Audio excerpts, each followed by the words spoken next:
Thank you, John.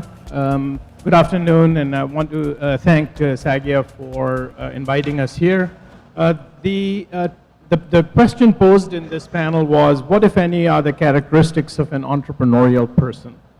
And then there is a sort of an answer that was provided in that quote that said that so the adjectives that were used was an entrepreneurial person is lively spirit, genius for enterprise, and passionate. Okay, so can you be all three at once now? Well, actually, I was going to tell you that as far as I can see, that those three adjectives apply to any profession. Success in any profession requires all three, except mine, because I was trained as an accountant. And so instead of lively, we were trained to be boring. And instead of genius, we were trained to be dull. And for passion, we were supposed to be pedantic.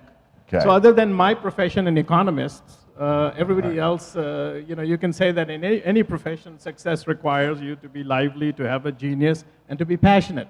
So I don't know if that really describes an entrepreneurial person per se. Okay, you've managed our expectations. Now what? Right.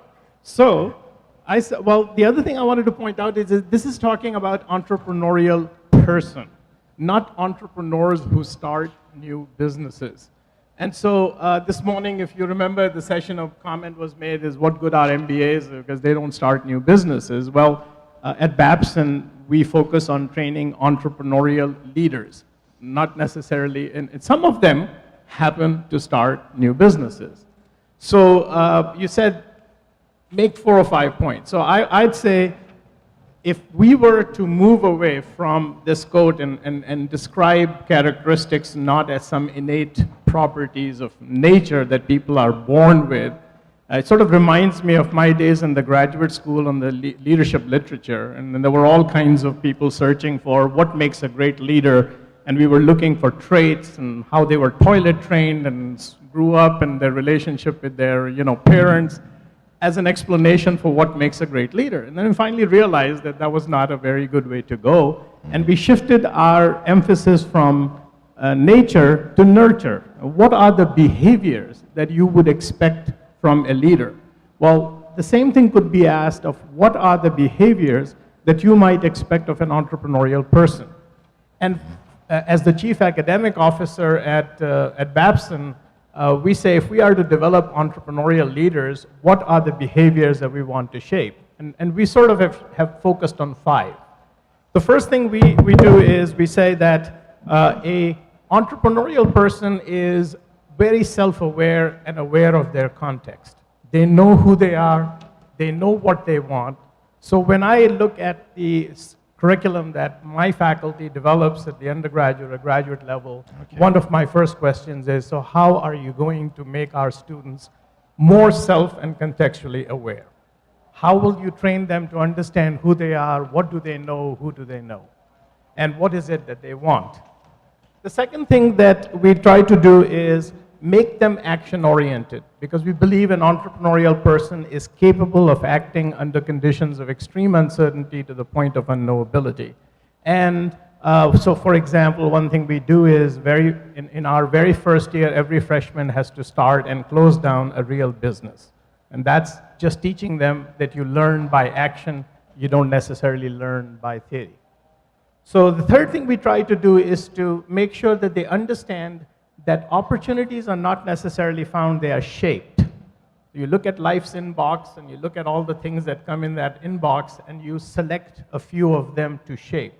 So in that sense, an opportunity is nothing but version 0.1 of an idea, and that it will take you to version 5 to actually launch it, and version 9.0 before you succeed at it. Mm-hmm. So all of the various things that you see today that are successful never went through, from an idea to a success. They went through maybe 8 or 9 iterations before they became successful. So become adept at shaping opportunities. Don't think you'll find it and they'll work. The fourth thing that we try to teach them is, as you are shaping these opportunities, you'll find a lot of surprises. Learn to embrace surprises as opportunities to reshape, to opportunities to redesign. So as opposed to do the traditional managerial notion of plan, do, check, act, we try to teach them to act, reflect, learn, and adapt. So there is an approach to our educational philosophy. It is around teaching people to be able to act, to reflect from what they have learned through action, to then take that learning and adapt for the next cycle. And finally, I think what we try to do is to develop people who are adept at enrolling other people in their idea. And I use the word enroll deliberately. It's not selling, it's enrolling. There's a big difference between enrollment of people into your ideas versus selling. And what we try to do is we try to make them adapt in terms of having the conversational skills by which they can enroll others in their ideas. So those are the 5 things that we try to do in order to develop what we call an entrepreneurial person or an entrepreneurial leader. Super. All right, thanks a lot for positioning the conversation, Shahid. Bruno, when you hear these five comments, these 5 attributes, does that resonate with you, or is there something more to it than that, from your experience? Oh, I like the comments. First, I want to say that I like also the first definition, because it was made from a man, by a man of the 18th century, who was an Irish guy coming from the agriculture, living in France, so being expatriated very early, having done a lot of money, and having given thoughts, to very important economists. So I think it's not without value. What I think is that we need to translate it in our world of today, which is, you're right, we are not talking only about small companies or startups, but also about larger operations, and that is typically the type of landscape in which we are, with a global and simple product, which is cement and concrete, and very local markets, which are construction markets, which are very, very, very local and very different today. And so, to answer the question on how I would reformulate the definition very practically, for me, an entrepreneur, you are not born entrepreneur first. So we have to build entrepreneur. But there are some talents or some qualities that you can probably take as a potential to become an entrepreneur. And for me, there are 3 points. The first one is the guy or the lady should be creative, open mindset, having a dream, wanting to change something. So that is, not everyone is like this. The second is, should be able to make decisions, needs to jump for the idea, needs to commit. And that's not always given to everyone. And the last point is, should be able to execute. So in our world, we are talking about project management. We are also talking about tenacity. We are also talking about ability to manage complexity and to go through different type of weathers and winds. But it's true that execution is very important. And there was one sentence of Cantillon saying, he's determined to achieve his goals. So that's a very important point. And the purpose of our companies is to maintain, to preserve, and to foster this entrepreneurship. And that has to do with organization, with people development and people management, and that has also to do with the culture. And there we can find, again, the innovation and all these type of things. But it's how I would say. Mm-hmm. Bruno, would you describe yourself as an entrepreneur? I was trained. I was not, yes, I was probably born entrepreneur, but I was trained on the jobs. I was given many jobs. I remember a time I had to change pounds into Deutschmark. It was already a decision I had to make, and I understood the weight of the risks and so on. Mm-hmm. And then I was asked to build a plant in a foreign company, and then I was asked to do many different things, different levels. I was grown with the level of risk, challenges, and change. Mm-hmm. So I was wondering, when we look at major corporations, we always hear about major corporations developing leaders and leadership development. We don't hear about entrepreneurship development. Is there a difference? Is it too dangerous for a big company to develop entrepreneurs as opposed to leaders? No, we need entrepreneurs and not just leaders, because entrepreneurs, when I hear about freedom, when I talk about organization, we have to make sure that there is enough freedom, that there is enough empowerment. Our construction markets, are very local. I've seen managers, able to develop a new product which was not invented in our research center. It was just learned. They learned from the research center, and then they implemented something which was very good for the Indian market. And they made 20% of their volumes with that. And there were simple, not simple, very good local managers, which for me are typically entrepreneurs. At the same time, you need global entrepreneurship. Right. So in a way, the more decentralized a business is, the more you need that entrepreneurial capability at the local level. Well, I think it depends on your markets, true, but it also depends on your customers. It depends, in the business, there are many decisions to make. And the success is not derived from one decision at the top. There are many, many daily decisions which have not to deal only with innovation, but the way you manage people, the way you manage your customers, the way, and the entrepreneurs are able to keep that and to grow that. Right, super. Okay, Amy, let's take your take from the point of view of someone who's really involved in teaching entrepreneurship. Yeah, well, first of all, just following up on your comment earlier, that I couldn't agree more that the power of entrepreneurship today is really creating an army of entrepreneurially minded citizens, whether or not they're working for a big corporation or whether they're pursuing ownership on themselves. And in fact, the skills and knowledge necessary to create them both are really, really similar.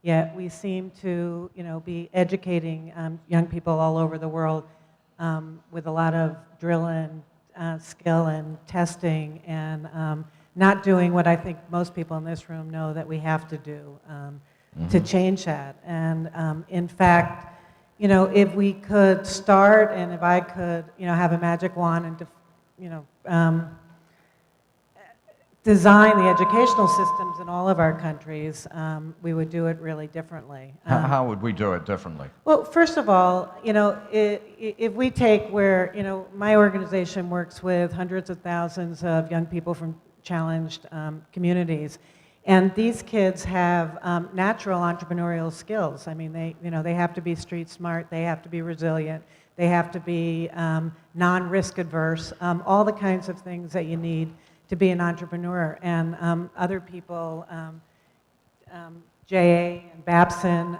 know well that you can do a relatively easy intervention to take those natural instincts and take in some of the comments that were made earlier this morning in the earlier sessions and equip these kids with, first of all, a perspective of what opportunity looks like. If you don't know what opportunity looks like, you can't actually pursue it.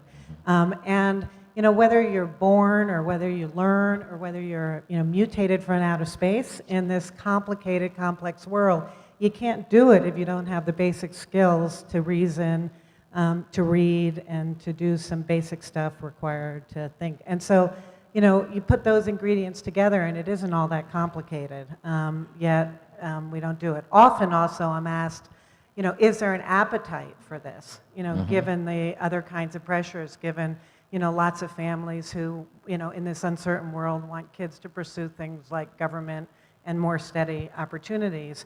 And the answer is resoundingly yes, there's a huge appetite for it. There's a recent Gallup and Silicon poll, I think, for this region that showed in 20 countries around here, close to 30% of kids want to own their own business. And Gallup did a similar study in the United States recently, and it was like 77%. And like 45% of those young people actually even believe now that they could invent their own product and actually do things in very different ways. Yet, 80% of them said nothing they do in school has anything to do with learning the skills necessary and the knowledge necessary to actually pursue it. So, I would just, going back to the original question of the panel, say in the 1730 version of entrepreneurship, where I think one of his primary things was a knowledge of a genius for enterprise, I think is how he put it. In this very complex, flat world, that genius doesn't arrive from nowhere any longer. And we just got to start kids early and give them the skills they need. Okay. All right, so I think we'll do the round table, the round robin, and then we'll go to the audience. So Sean next from JA Worldwide. I come from an organization where we believe that entrepreneurship can be taught at an early age. It's very much the nurture side of it, that many of the behaviors, the thinking, the attitudes, the skills can be instilled in young people at an early age. We think there's some pivotal parts to how you do that. And we are a firm believer in immersion training. And we like to consider ourselves as a vehicle to how do you make what you learn in school relevant. Because we've done surveys of many of our young people. In fact, here in the Middle East, there was a young woman from Lebanon who said, I tried to apply the things I learned in school and couldn't figure out how to do it. And they went through one of our programs here in Injaz in the Middle East, and she was immersed in creating a company. And suddenly she figured out how all of those things came together and gave her the confidence to start a small company and then have to liquidate it. The other part I think that's very valuable for young people in terms of instilling these values and attitudes and skills is mentoring and role modeling. My organization has about 400,000 volunteers around the world from the business community and other walks of life, and it's that mirroring of those skills and attitudes that the volunteer brings to these young people that makes a huge difference based on all the studies that we've done. But the most critical part is the immersion. We actually run what we call a company program where for 6 months, young people will organize themselves as a company. They'll do research on a product or service. They will raise real money capital. They will issue common stock or take on debt. They will organize themselves as the president and the vice president for this, that, or something else. They will create the product or service. They will literally sell it. They will keep the books. And then they will, by requirement, liquidate the company and figure out what's the return to the equity holders or how they figure out the interest due to the lenders. And then they'll write an annual report on what they've learned. What we are increasingly finding, however, is it's not just an educational experience. What happens in many parts of the world, particularly in Africa, Latin America, and even here in the Middle East, is that these companies persevere beyond the learning experience. They actually become micro-enterprises. In Africa, we have 30 micro-enterprises that's spun out of a learning experience. And interestingly, almost all of those micro-enterprises in Africa came from students, or are students, but students who were not enrolled in formal education. They were teenagers, they were out of school, they were living on $1 a day, and they found out how to create a micro-enterprise that would employ 15, 20, 25 people and in the informal economy, but it worked. We think the third important ingredient is for those students that are going to be approached in school to have a strong partnership with ministries of education, ministries of labor, economic development authorities in their home country. For example, here in Saudi and in the kingdom, under the leadership of Nael Fayez, they have signed agreements with the Ministry of Labor, the Ministry of Higher Education, the Ministry of Education, and right after this session, actually, we'll be signing an MOU with SEGIA. That set of inroads into the formal educational structure and the formal economic development structure of a country is very important in terms of bringing youth along and feeding them into the economy. So from our perspective, it is something that can be taught, and it inspires and instills in young people skills, both soft and hard, but more importantly, attitude changes. They haven't been exposed, as Amy said, to opportunity, to a world where they're going to do something other than what they see in front of them. And so those role models and the immersion experience help make that happen. Sean, I don't mean to put you on the spot, but how do you, given this organization that you and your colleagues have developed, how do you measure your impact? Can you measure it tracking through the number of companies created, the number of jobs created? How are you able to grapple with the measurement issue? We're trying to get our arms around that. It's very difficult, particularly in a place like the United States where you have privacy laws, where you cannot longitudinally track students over time. But we are taking a lot of short-term measures. For example, in the United States, only 33% rather of all high school students in the United States drop out of school. Only 25% of high school graduates are fit for military service. And so we have focused on those segments of the population in many of our operations in the U.S. to look at short-term measurements. Did you graduate from high school? Did you get a job? Did you go to university? Did you enter the military? And did our programs have an impact in partnership with other organizations? So short-term. Intermediate metrics. That's as good as we can do. Please, Amy, quickly. Yeah, and if I could add to that, my organization, which is NIFTY, the Network for Teaching Entrepreneurship, we actually, the kids who go through this program, we train teachers. We've trained 5,000 teachers worldwide. And we deliver this program largely in classrooms. So we do pre and we do post surveys, and we don't actually measure success on business creation because we don't think that whether or not a 15-year-old creates a successful business in the long run is really the answer. But we have a lot of data because we're in schools to show that to Sean's point, that relevancy of this education keeps kids in school because they actually, if you take kids and you start talking about how to make money, they actually learn their basic math skills, et cetera. They graduate high school, which is a pretty important leading indicator to avoid poverty. And then, long-term attitudinal studies around this mindset of entrepreneurship and whether they actually perceive that they have an opportunity. And the perception of opportunity leads to the attainment. Yeah.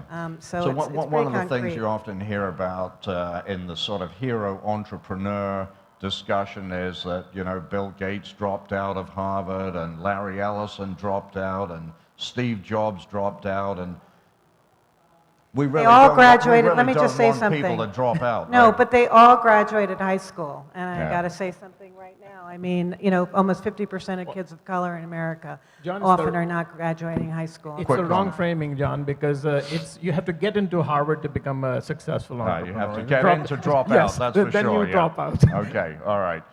David, Deloitte has been among the major firms in your space, I think one of the leaders in terms of cultivating and researching and learning about entrepreneurship.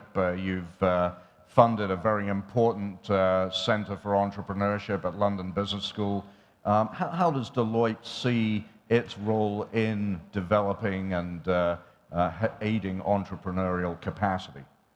John, thanks. And let me respond to that by picking up some of the comments that have been made, because our experience working with entrepreneurs and helping them develop, given how important that is to the growth agenda we all have, really gives us some experience of what I think the traits are that create that entrepreneurial spirit, that create that growth. And as I look back at the opening comments, I think there's a lot in what Cantillon said, but you need to add some things that modernize that from the theory of 280 years ago. And when we look at it, there are 5 things we see that really build a strong entrepreneur. And these really focus on many of the traits we see in people building new businesses, but they apply, as Bruno was saying, to large corporations as well. And I think there's something about a risk appetite. Now, any entrepreneur would be horrified if you describe them as a risk taker. They don't see they're taking a risk, but they have a different approach to risk. Their knowledge, the way they're built, gives them a view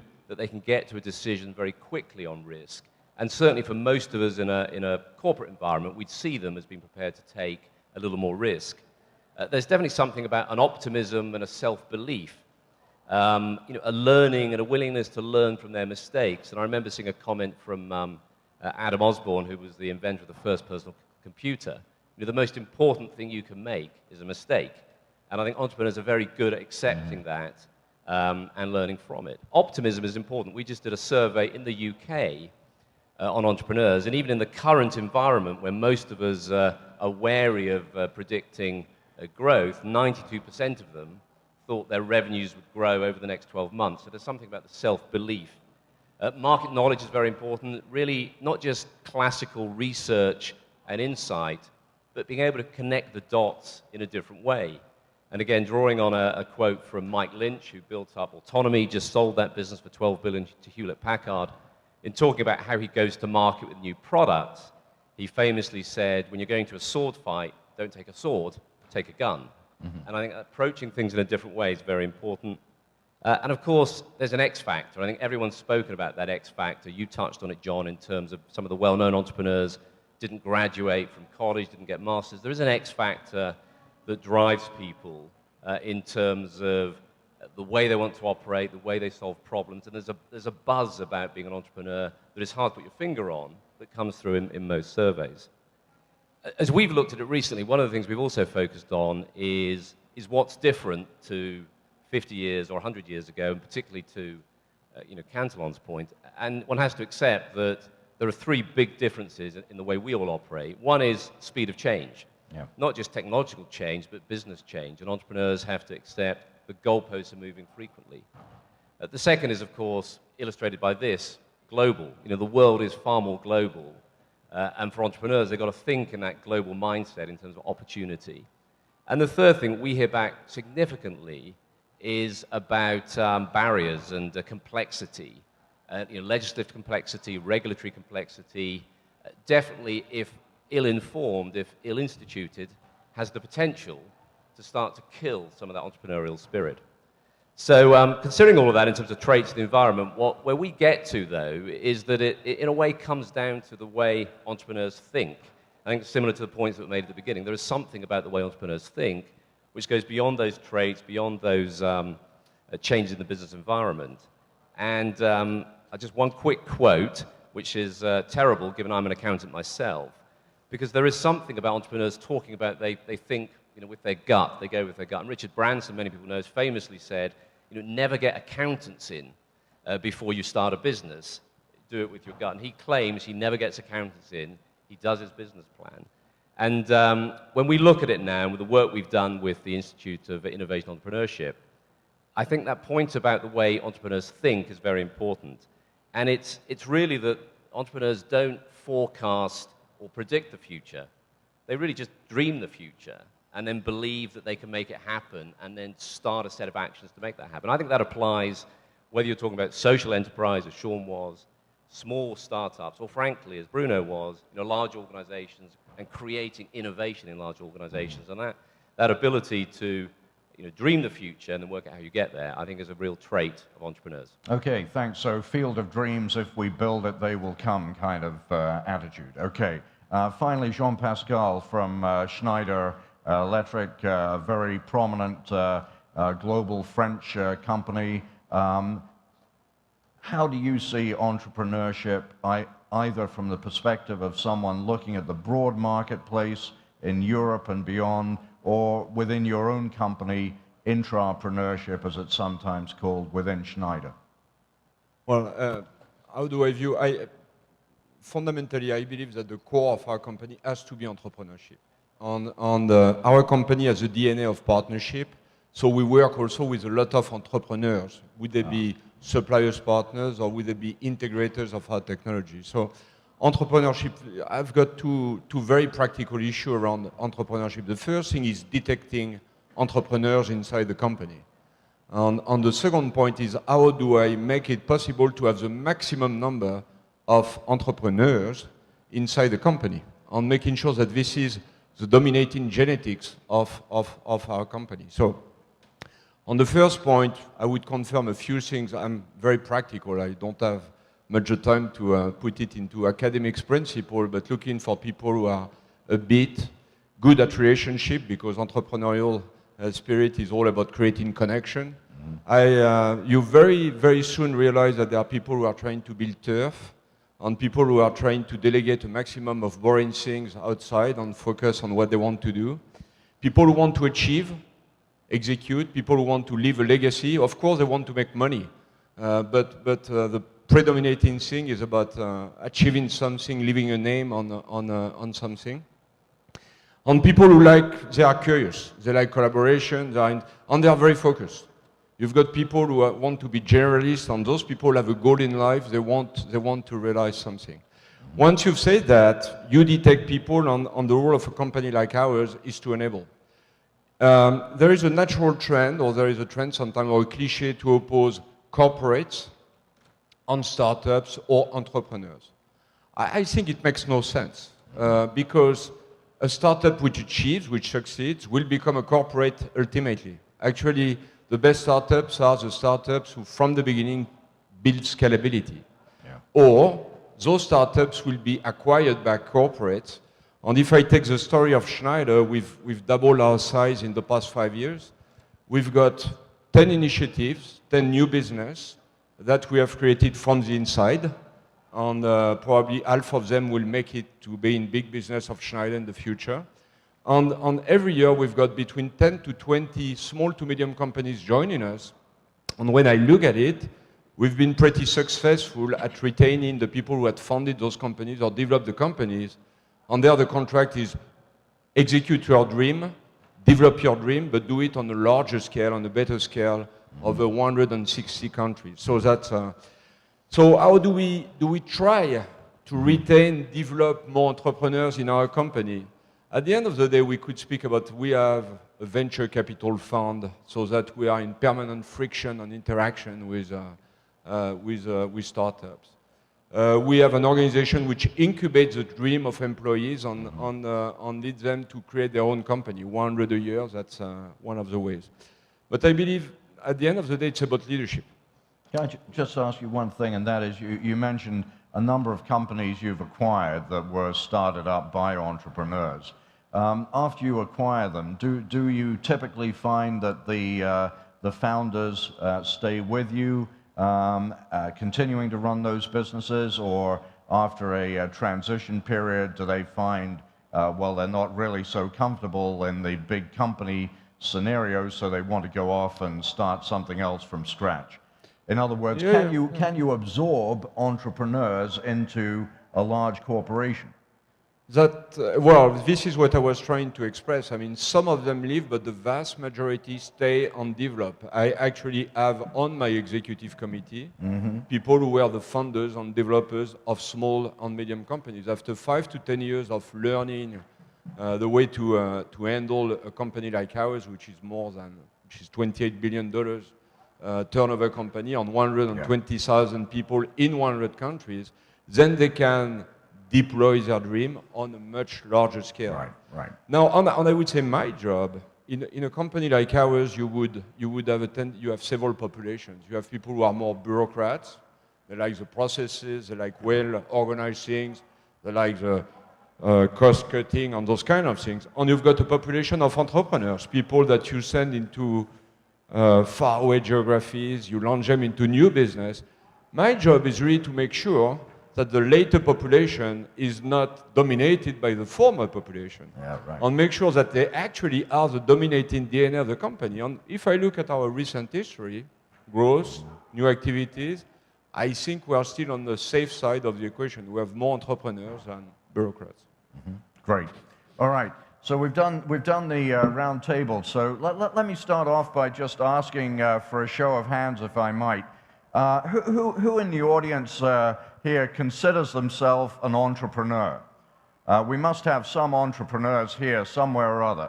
Can you put your hand up if you consider yourself an entrepreneur? Keep them up. Okay, let's see if we can get some microphones to some of these people, if we might. Can we start with the lady over here? Is anyone running around with some microphones? Yeah. The lady on the table just to your left now. Yeah. And just give us your reactions to the panel's comments and anything additional that you can add. I think it was, anything additional that you can add very briefly to what we've heard. Yes, thank you very much. Yeah. My name is Shahima Rahman from Pakistan. I'm the founder-president of the Noor Foundation and the head of a university which is founded by a family foundation in Lahore, Pakistan. I completely agree with the gentleman who made the remark that you have to have dreams, and I think a dream is a goal with a timeline and a plan.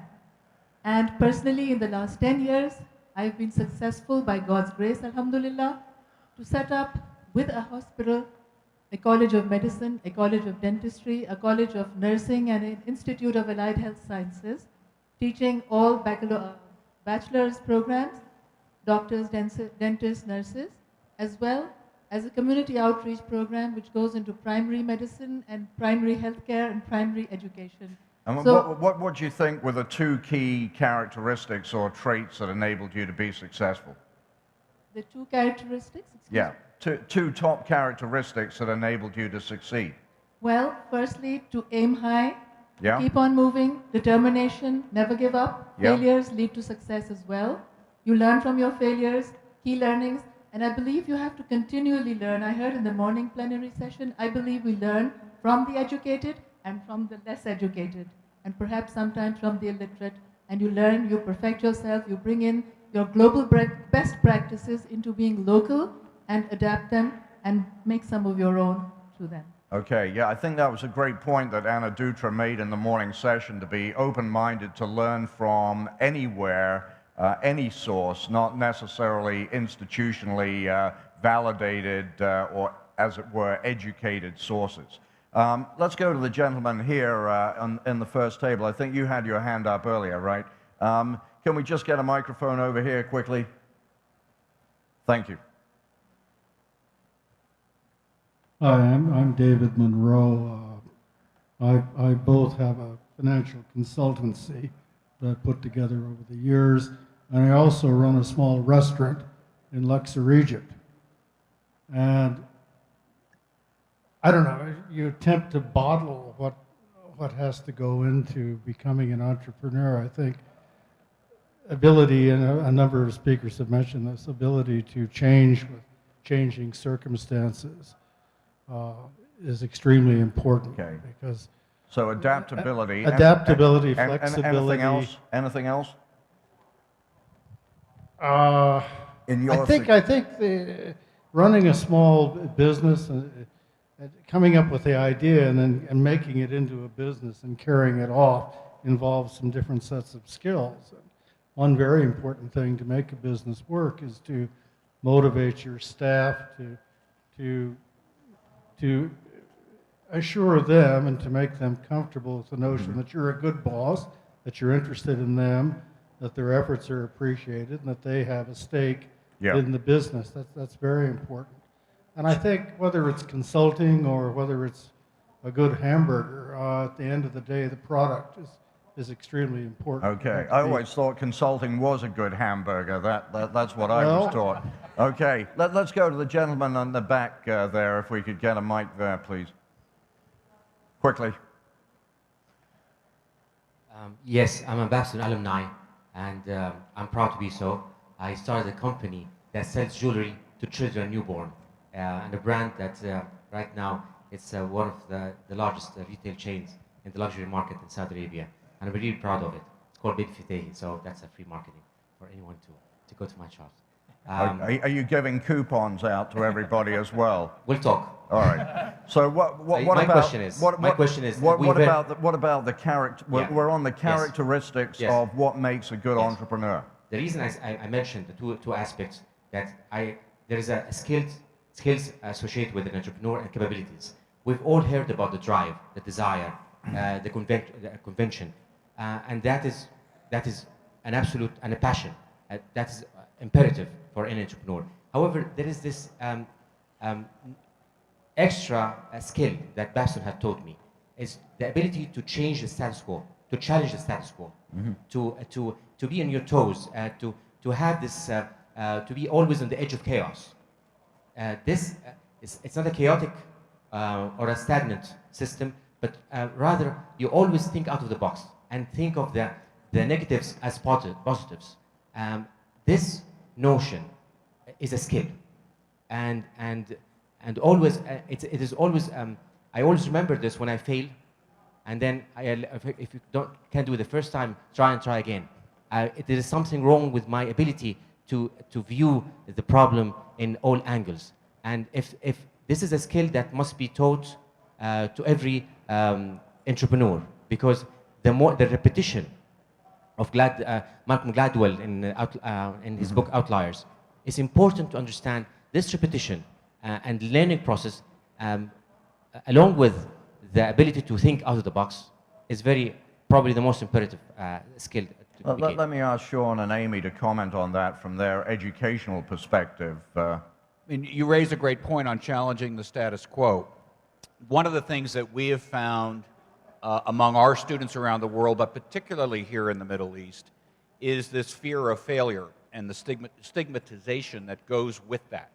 And it's really what we have found in working with these students is that by going through various kinds of programs, including our own, they've come to embrace failure as a learning opportunity and don't feel stigmatized by it. And that is a status quo kind of, it's often cultural. It's not unique to the Middle East, but it's certainly prevalent in this part of the world. And how do you break through that wall and accept yourself as having failed, but that was a learning opportunity that's going to take me to the next level? Yeah, and we've, one of the things that we've found that is really beneficial to working with young people on this is having them work in groups, and which is obviously an important skill set to be successful in any of these things, and sort of mitigate each other's. I mean, we put out kids, with ideas who are outside having their first sales experience and being rejected, for 5 hours straight as they're on the street, literally trying to sell something, and putting them with other people who have been successful. If I could, Kyle, is that Kyle over there? Kyle is a great example of somebody who took a Nifty course when he was 15. He's on his 4th business. I'd invest in him. If anybody has any seed capital, he's looking for it. And maybe I could even throw that question to Kyle, because I know we've discussed that. Let's do that. Yeah. Where is he? Okay, have a go. Just introduce yourself and give us some comments.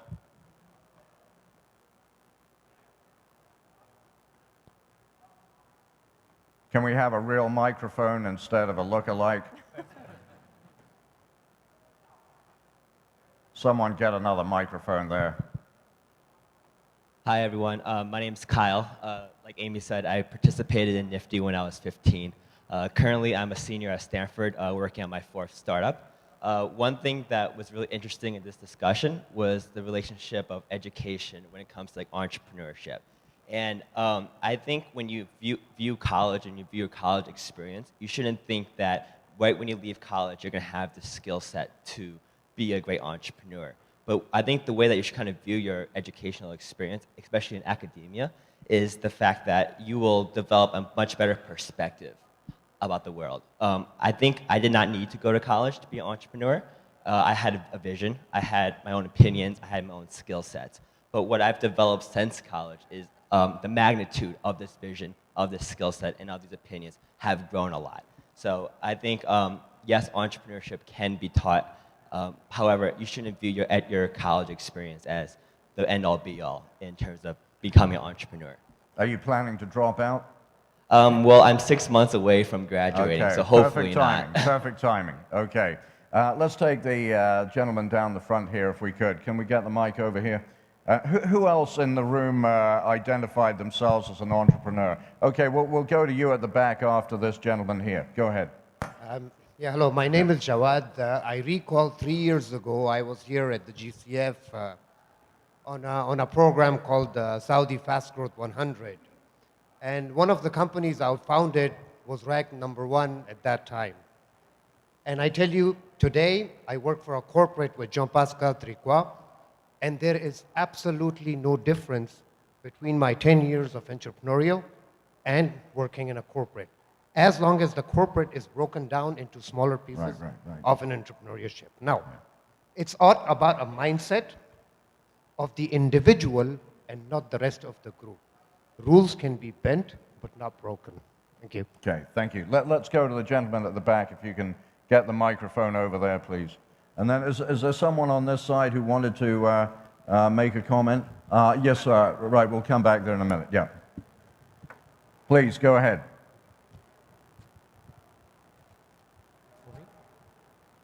Go ahead, please.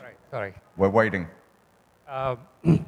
So my name is Majid Ibrahim. I'm CEO of ComScore. Started it about 12 years ago. Before that, started another company, and then before that, I helped with a kind of a startup turnaround. When I look at, so I want to comment on this notion about whether you are born with entrepreneurship or whether it's something to be learned. I have 4 kids. A 22-year-old went to Wharton as an undergrad. Okay. Quit in his last semester, went to Silicon Valley, started a company. Within 2.5 years, he sold it to eBay very successfully. And I look at my 3 other children, you know, same environment, same education, same encouragement, and it's unlikely, very unlikely, that at least 2 of them will become entrepreneurs, and maybe one of them will, but it will take some work. So I think that you can really see it very early on. People who are resilient, people who are willing to take risks, people who, more importantly, when you are starting a business, you're always going to have to make adjustments to your initial business plan, and the ability to see your first idea fail and then figure out what else should you do to become more successful is really something that is really critical for having something that's lasting and successful. And just tell us, was the entrepreneur among the family, was he the firstborn, or where? He was the firstborn. Okay. Do you believe that, Shahid? I was going to ask the gentleman if he believes all 3 of his children are entrepreneurial, not necessarily going to start a new business. Or are 2 of them not entrepreneurial? I think 2 of them are very smart, very competent, and if they do something, they will probably do it within the context of a company they work at. I have a daughter who might be, but it's too early to tell. Okay. So my point was simply that if you think about the scientific method today, all of us who went to school have been trained in that. We are told, identify a problem, collect data, analyze it, draw conclusions based on that process. So if we were to sort of say today, well, you know, to be a scientist, you have to be a Copernicus, Newton, or Einstein, and that's the only people who can be scientists, we would not have made much progress in science because we would have said there is no method. You just have to be born a Newton. And that's what the differentiation I'm trying to make is an entrepreneurial person has a certain mindset, a certain characteristics, and these can be developed intentionally, and you've seen some great examples of that. Not everybody who is trained that way becomes a scientist. Some of them become economists, unfortunately, but that's just the way it is. Mm-hmm. David, what does Deloitte do to actually help entrepreneurs? I think, John, there's a couple of things. I mean, the first is you mentioned the institute that we've backed with LBS in terms of trying to connect academic research, as described there, with real world in terms of the clients. And the other thing is a real focus on innovation, because I think it was someone mentioned innovation earlier, and certainly in larger organizations, there's a very real connection between entrepreneurship and innovation in terms of how do you create that innovation, how do you create that sort of intellectual combustion of bringing different people together. And so a lot of what we're doing is focusing on how do you create that innovative way of thinking, how do you create that different way of joining the dots, because so often when you look at the great examples of successful entrepreneurship, it is around that thinking differently, joining the dots in a different way. As was said over here, you know, approaching the market in a different way. And so trying to connect those two, connect the academic thinking with the real world is where we're spending a lot of our time. Okay. So in a couple of minutes, I'm going to ask each of our panelists to identify a single entrepreneur whom they most admire and tell us why they do that, why they admire that one person. Let's go to the gentleman here, though, first. Hi, I'm Michael Lindenmeyer. I'll be one of the speakers here, so I wanted to say thank you to all the panelists. I'm always excited to see big corporations trying to think entrepreneurially. I'm in my 4th company now, both in social ventures as well as for-profit. I have 3 things that I think I'm interested to hear and I haven't heard yet. First is, are these companies open to disruptive entrepreneurs? I think I've heard a lot about incremental and the donut and all this. So I would imagine, like, if I'm in the cement business, would I be able to invent internally the next product that eliminates cement? You know, and are you open to that, and do you encourage that? So I'm always in the search for that. I think that's a mindset that should be educated, and people should be open to that. I heard in your electricity company you're doing 11 new ventures, 5 might work. I wanted to thank JA because I went through that, so that was one of my first experiences, and I think those very early experiences are formative. I think the other skill set is what I call the mashup mindset. So let's take an example. You know that there's commercial lending. Chase Manhattan should have been the one that created Kiva. You know, there was collaborative tools on the internet. So I think the mashup mindset is really important with entrepreneurship. And then the second is either stupidity or relentlessness, but people have to be willing to live in the 3%. What do I mean by that? 97% of the time, people are going to tell you no to your new product, no to funding, no to all these things. So I think that they should talk about endurance and relentlessness as a skill set for being an entrepreneur, because whether you're a big company or you're just a startup, you will have to have an enormous amount of that particular kind of emotional endurance or skill set. Excellent. So I think this one's for Bruno and Jean-Pascal in particular, if you'd like to take a crack, or Jean-Pascal first perhaps, since he mentioned Schneider. Well, I think the most difficult is probably the first one, disruptive innovation, because very often it goes into cannibalizing or killing one of your internal business. And, well, it would be a very long discussion. I think we've done that, and I hope we'll keep doing that. You have to protect those guys who start something very disruptive. And more important, so at the end of the day, you have to value this. I value more people who take a $0 activity or business, who bring it to 10 million, than some people who are managing a $1 billion established business.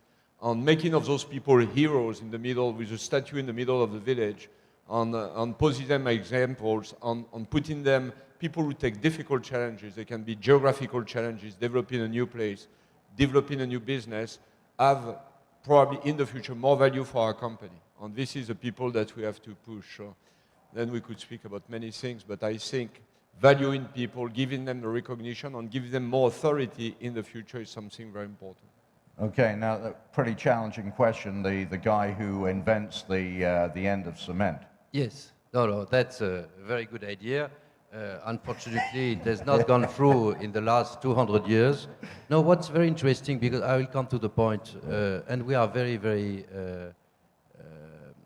at the top of the watch on this, because we decided more than 20 years ago to put a lot of money in research, not in cement only, but also in concrete. Cement has not changed a lot, but concrete can be improved a lot. You can do all types of concrete for all types of applications, and sometimes it will lead to reduction of cement consumption or to reduction of concrete consumption for one application. But again, I think, as Jean-Pascal said, the most important for us, is to innovate and to bring more value, because each time we create when we invent a new concrete, we create value for us, and we are able to share it with the customer. So, and there is more value for the total chain. So the question is not very much the type of cannibalization, but how you analyze the long-term future of what you do.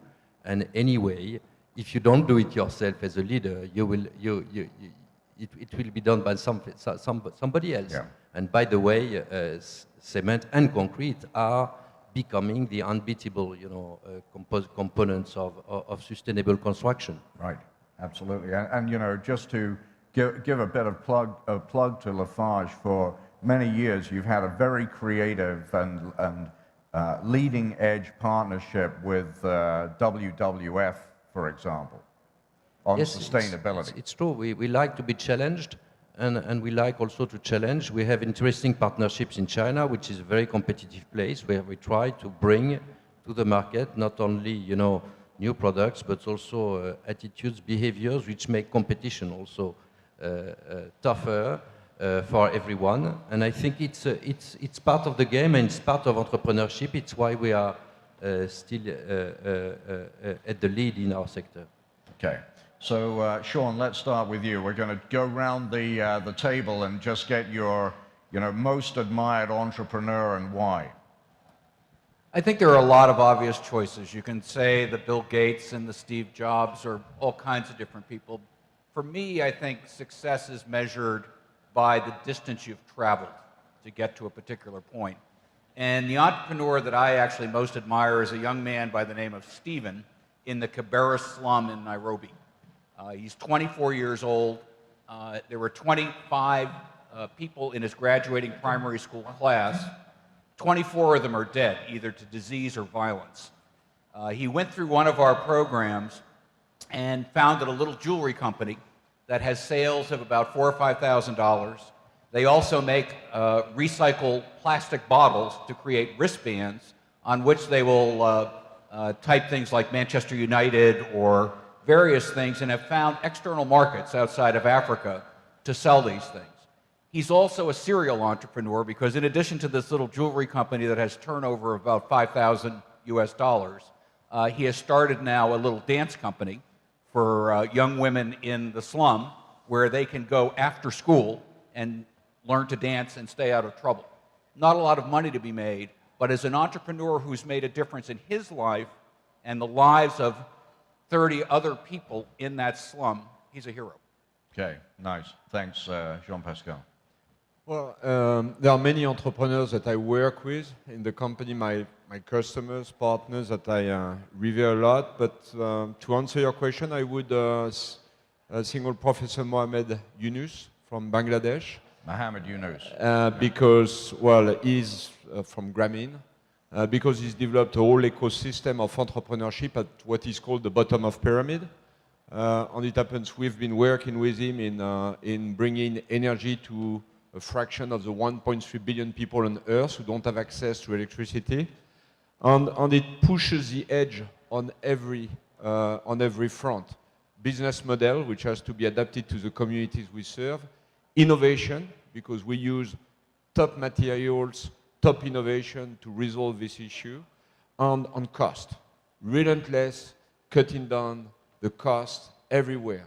And for us, it's been a matter of pride, a matter of entrepreneurship, and we deal with that with a team based outside of India, but it implies also the company a lot of entrepreneurship, and I'm amazed by what Professor Yunus is doing.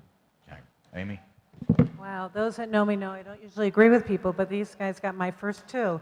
One was a similar story as Sean's, as a young man who lives in Hebron, has never been able to leave this little area, yet has created this successful enterprise as a travel advisor, purely from the internet and purely from the imagination of what would be possible if he was able to see it. But the person I was going to do was also Mohammed, and maybe for a slightly different reason, which is that he did not create a product to meet a market opportunity, as many great entrepreneurs did.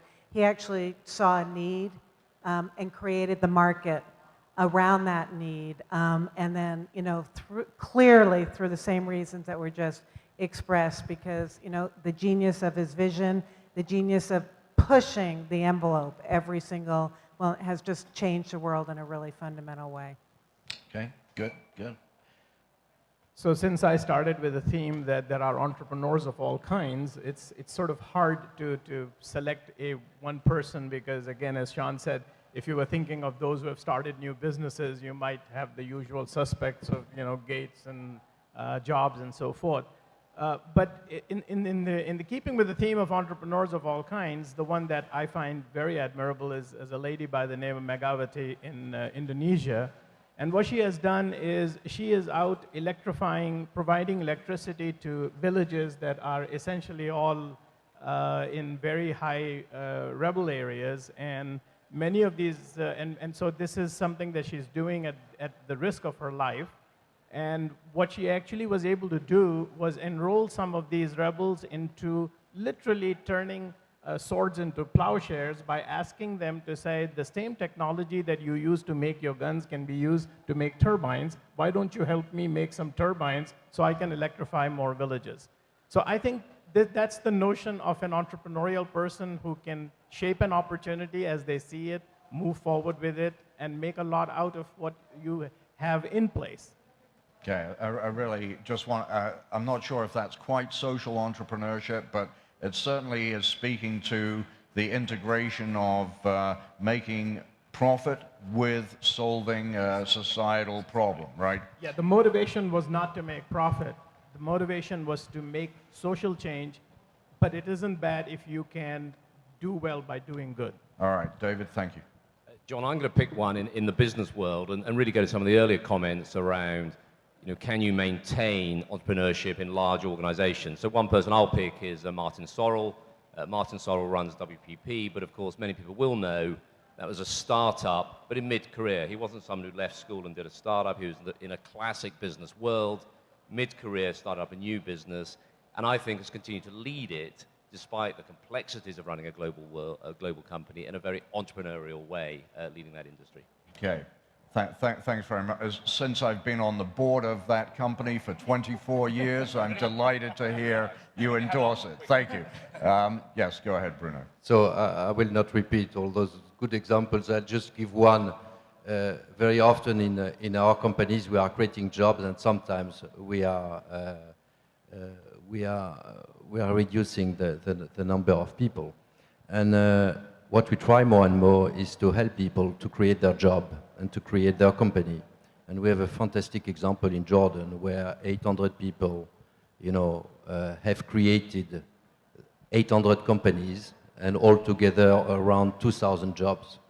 And we have many other examples about that, but those entrepreneurs, we try to follow them. So that's, I think, a very good example that can happen, that you are not...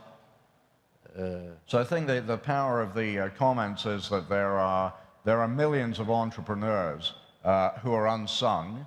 There are millions of entrepreneurs in waiting. And what are they waiting for? They're waiting, in some respect, for the word that you just used in your comment, which is help. And all of us in this room have the ability to help someone get up the ladder an extra step on their way to fulfilling their dream. I think the characteristics, the traits we can all agree on, but none of us got to being on this stage today without a lot of help from a lot of people. So when we're thinking about what we can do to encourage entrepreneurship and nurture it, let's not just always point the finger at government regulation and bureaucracy. Look in the mirror and ask what you can do yourself to help someone, some young person, or middle-aged person who might have an idea and just need some encouragement or capital or a helping hand from someone who's been there. So I want to thank all the panelists for their time and effort, and appreciate the comments from the audiences as well. I think it's probably time for lunch. Thank you. Thank you.